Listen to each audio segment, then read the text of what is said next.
ஹரி ஓம் ஜெய் வாராகி. வாழ்க்கையில் எல்லோரும் எப்பயுமே சந்தோஷமாக இருக்க முயற்சி பண்ணிக்கிட்டே இருங்க.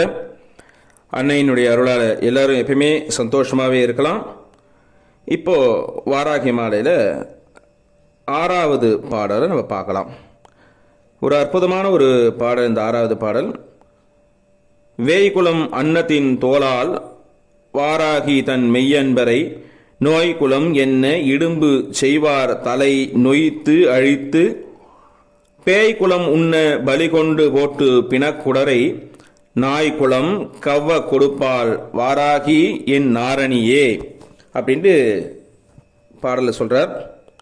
என்ன அர்த்தம் அப்படின்னா, வேய்குலம், வேய் அப்படின்னா மூங்கில்னு ஒரு அர்த்தம் இருக்குது. குலம் அப்படின்னா கூட்டம்னு ஒரு அர்த்தம். அதாவது வேய்குலம் அப்படின்னா மூங்கில் கூட்டம். மூங்கில் எவ்வளோ ஸ்ட்ராங்கானது, ஒரு மூங்கிலே. இது கூட்டம்னா நிறைய மூங்கில்கள்லாம் சேர்த்து வச்சா எவ்வளோ ஸ்ட்ராங்காக இருக்குமோ அது போல தின் தோளால், திண்மையான தோல், ரொம்ப உறுதியான ஒரு தோல், அந்த மாதிரி உறுதியும் வலிமையுடைய தோள்கள் உடையவள் யாரு? அம்பாள். எந்த மாதிரி நிறைய மூங்கில்கள் சேர்ந்தா எவ்வளோ உறுதியாக இருக்குமோ அதே போல உறுதியான தோள்களை உடையவள் யார்? அன்னை வாராகி.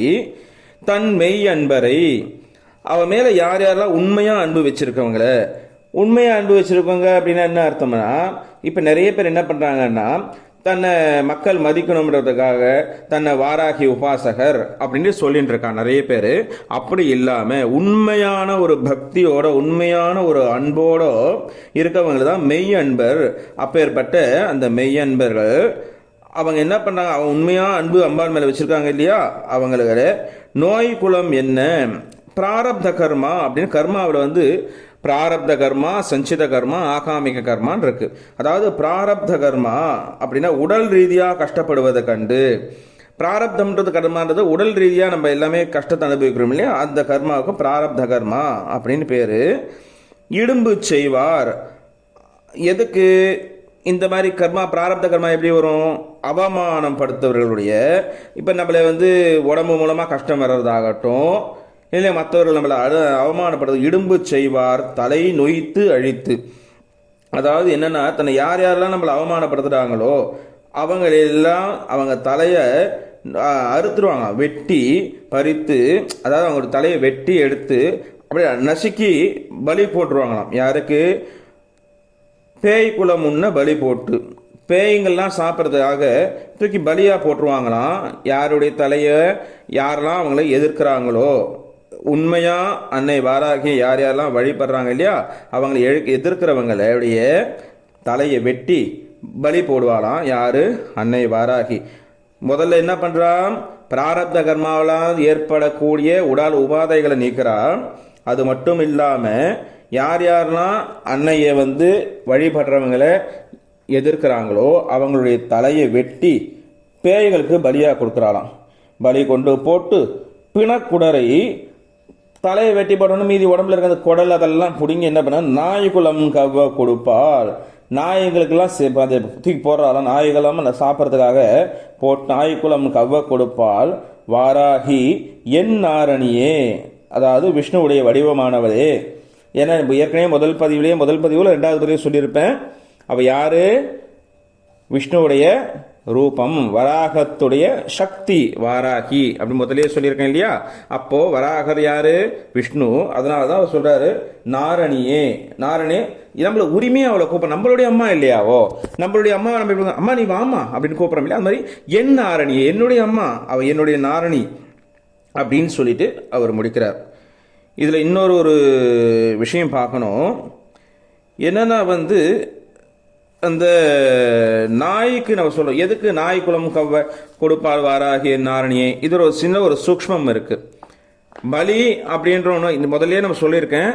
எதிரிகள்ங்கிறவங்க வெளியில இதே மாதிரி பண்ணுவாளான்னா கிடையாது. அவ தலையை வெட்டுவாளா, குடலை புடுங்குவாளான்னு அப்படிலாம் கிடையாது. நம்மள்கிட்ட அந்த எதிரிகள் வராம அவ பார்த்துப்பா. இதுதான் விஷயமே. இதுல பலி அப்படின்றது என்னன்னா, மனுஷங்களை பலி கொடுக்கறது ஒரு விஷயம் அவர் இந்த காலத்தில் பண்ணியிருக்காங்க. இப்போ அந்த மாதிரிலாம் கிடையாது. இப்போ அம்பாளுக்கு நம்ம வீட்டில், ஏன்னா இப்போ நம்மளுடைய வாராகி எப்படின்னா சௌமியமான தேவதையார தான் நம்மள அவளை உபாசனை பண்ணிக்கிட்டு இருக்கோம். அப்போ நம்ம அவள் என்ன பண்ணணும்? பலி நம்மளுக்கு சைவ பலின்னு ஒரு பலி இருக்கு. அந்த மாதிரி வாழைத்தண்டை வச்சு பண்றது. அந்த சைவ பலி அம்பாளுக்கு கொடுக்கலாம். பூசணிக்காய் வெட்டி வைக்கலாம், இல்லைன்னா எலும்புச்சம்பழம் வெட்டி வைக்கலாம். இந்த மாதிரியெல்லாம் பண்ணலாம். இதுக்கும் பலி அற்புதமான இதுவும் ஒரு பலி தான். இந்த மாதிரியான பலிகளை அம்பாளுக்கு கொடுத்து அம்பாளை பூஜை பண்ணணும், ரொம்ப விசேஷம். அடுத்து பார்த்தா நாய் குலம் கவ்வ கொடுப்பாள். நாயின்றது பைரவருடைய வாகனம், பைரவ சக்தி அப்படின்வா.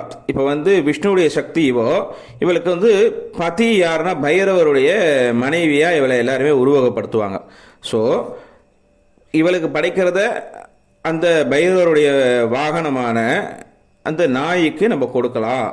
சில வஸ்துக்களை சில ஜீவராசிகளுக்கு கொடுப்பாங்க. இப்போ பித்ருகளுக்கு பண்ணுறத, இறந்தவர்களுக்கு பண்ணுற ஆகாரத்தை என்ன பண்ணுவாங்கன்னா காகத்துக்கு கொடுப்பாங்க. சிலது பசுவுக்கு கொடுப்பாங்க, சிலது யானைகளுக்கு சிலது கொடுப்பாங்க. இங்கே சில நைவேத்தியங்கள் நாய்க்கு போடக்கூடாதுன்ட்டு சில பேர் நிறைய பேர் சொல்லுவாங்க. இந்த விஷயத்தில் இந்த வாராகிக்கு பண்ணுறத நம்மளுக்கு நாய்களுக்கு கொடுக்கும்போது ரொம்ப விசேஷம். இதை மறைமுகமாக அவர் சொல்கிறார், சூக்ஷ்மமான ஒரு பரிகாரமாக இதை சொல்கிறார். நம்மளுக்கு சில விஷயங்கள் நடக்கணும். இது இந்த பாராயணம் பண்ணுறதுனால நம்மளுக்கு என்ன ஒரு பலன் அப்படின்னா, நோய்கள் விலகும். முதலே சொல்கிறார், பிராரப்த கர்மாவால் வரக்கூடிய விஷயங்களானது நீங்குது, கர்மாவால் வரக்கூடிய தொல்லைகள் நீங்குது. பிராரப்தம் உடல் சார்ந்த விஷயம்னால உடல் சார்ந்த நோய்கள் விலகுது. அடுத்தது என்ன பண்ணுறாங்க, எதிரிகளையும் துவம்சம் பண்ணுற அம்மா. அப்போது அந்த நோய் விலகணும்னா என்ன பண்ணணும், அம்மாளுக்கு நைவேத்தியம் பண்ணுற அந்த நைவேத்தியத்தை ஒரு பிடி எடுத்து நம்ம சாப்பிட்றதுக்கு முன்னால் நம்ம வீட்டு வாசலில் இருக்க ஏதாவது ஒரு நாய்களுக்கு அதை கொடுக்கும் போது என்ன ஆகும், அந்த நம்மள்கிட்ட இருக்கிற அந்த பிராரப்த கர்மாவால் ஏற்பட்டிருக்க அந்த பாதிப்பும் எதிரிகளால் ஏற்பட்டிருக்க பாதிப்பும் விலகும். அப்படிங்கிறதான் இந்த பாடலில் ஒரு சூக்ஷ்மமாக அவர் சொல்கிறார். இந்த ஒரு விஷயம் நம்மளுக்கு ஏதோ ஒரு கர்மாவால் நம்மளுக்கு பாதிக்கப்பட்டிருக்கோம், தேவையில்லை, எந்த ஒரு உடம்புல எந்த டாக்டர்கிட்ட போய் செக் பண்ணுறோம், எந்த ஒரு பிரச்சனையும் இல்லைன்னு டாக்டர் சொல்லிட்டாரு, இருந்தாலும் நம்ம உள்ள ஏதோ ஒரு வலி இருக்குது, ஏதோ ஒரு பிரச்சனை நம்ம உடம்புக்குள்ள இருக்குது அப்படின்றது இருக்கிற பிரச்சனையில் நம்ம எங்கெங்கேயோ போகிறோம், எந்த தீர்வும் கிடைக்கலன்னப்போ அன்னை வாராகிக்கு நம்ம இந்த மாதிரியான பலிகள் கொடுத்து, என்ன பலி ஏற்கனவே சொன்ன மாதிரி பூசணிக்காவை வீட்டில் பண்ணக்கூடாது, கோயிலில் பூசணிக்காவை வெட்டி அம்பாள் முன்னால் விளக்கேற்றலாம். வீட்டில் எலும்பிச்சம்பழத்தை கட் பண்ணி அம்பாள் முன்னால் வைக்கலாம். குங்குமத்தை தொட்டு எலுமிச்சம்பழத்தை கட் பண்ணி அம்பாள் முன்னால் வைக்கலாம். இந்த மாதிரிலாம் பண்ணும்போது அந்த பிராரப்த கர்மாவானது நம்மளை விட்டு விலகுது, குறையுது. அதனால் ஏற்படுற உபாதைகள்லேருந்து நம்மளுக்கு ஒரு தீர்வு கிடைக்குது, எதிரிகளுடைய தொல்லை நீங்குது. அடுத்து அம்பாளுக்கு ஒரு நெய்வேத்தியம் பண்ணணும் இல்லையா, கருப்பு உளுந்தில் அம்பாளுக்கு ஏதாவது ஒரு நைவேத்தியம், கருப்பு உளுந்தில் இட்லி மாதிரி செய்கிறதோ, தோசை மாதிரி செய்கிறதோ, இல்லை வடை மாதிரி செய்கிறதோ, ஏதோ ஒன்று கருப்பு உளுந்தில் அம்பாளுக்கு செஞ்சு அதை நம்ம நாய்களுக்கு கொஞ்சம் வச்சுட்டு அதுக்கப்புறம் அது நம்ம எடுத்து சாப்பிட்டோம்னா, அம்பாளுக்கு நைவேத்தியம் பண்ணதை முதல்ல நாய்களுக்கு கொடுத்துட்டு அதுக்கப்புறம் நம்ம சாப்பிடும் போது நம்மளுடைய பிராரப்த கர்மாவால் ஏற்பட்ட தொல்லைகள்லேருந்து நிவாரணம் கிடைக்கும். அப்படிங்கிறத ஒரு சூக்ஷ்மமாக அவர் சொல்கிறார். ஒரு அற்புதமான ஒரு பாடல் இந்த பாடல். இதை முடிஞ்ச அளவுக்கு இது அர்த்தம் தெரிஞ்சு நம்ம பாராயணம் பண்ணும்போது ரொம்ப ஒரு விசேஷமாக இருக்கும். அதனால தான் இந்த பாடலுடைய அர்த்தத்தை சொன்னோம். அந்த பரிகாரத்தையும் இந்த மாதிரி கர்மாவால் அவஸ்தைப்படுறவங்க அந்த பரிகாரத்தை செஞ்சு அதுலேருந்து நிவர்த்தி ஆகணும் அப்படின்ட்டு எல்லாம் வல்ல அன்னை வாராகியை பிரார்த்தனை பண்ணிக்கிறோம். அடுத்தடுத்த பதிவுகளில் அடுத்தடுத்த பாடல்களை நம்ம எல்லாருமே பார்க்கலாம். அடுத்த 7வது பாடலும் ஒரு அற்புதமான ஒரு பாடல். அடுத்த பதிவில் அதை பார்க்கலாம்.